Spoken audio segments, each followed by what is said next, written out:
Ayan, buhos tayo ng wall footing na ang natira natin. Ayan, nagpo-full width na lang. Yung part na yan, may stop na siya. Kaya uurong na kami dito. May plywood na rin yung si Capron.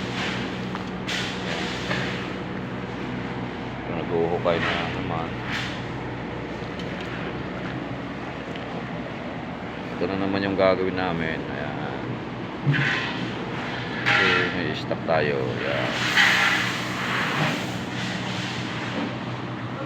Papadeliver na yung I-beam ko ngayon.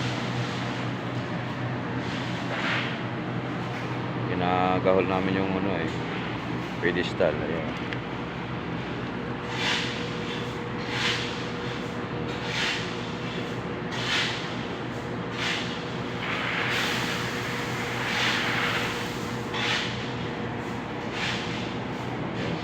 Madali na namin ang hukay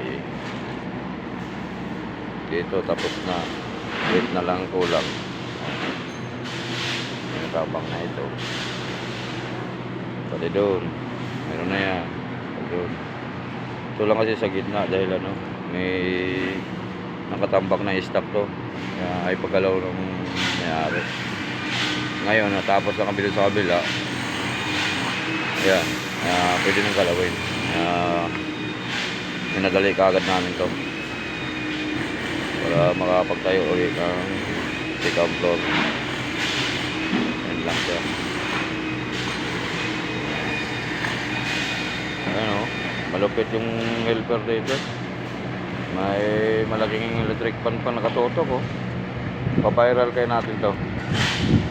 Sarap buhay sarap buhay ni Jong. Kaya nagbuhukay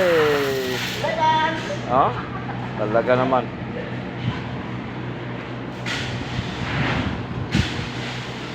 Ito po yung ginawa natin yung hagdan. Ayan, nakapapulwid ko na lang. Unrailing pa. Hindi pa tapos ng unrailing.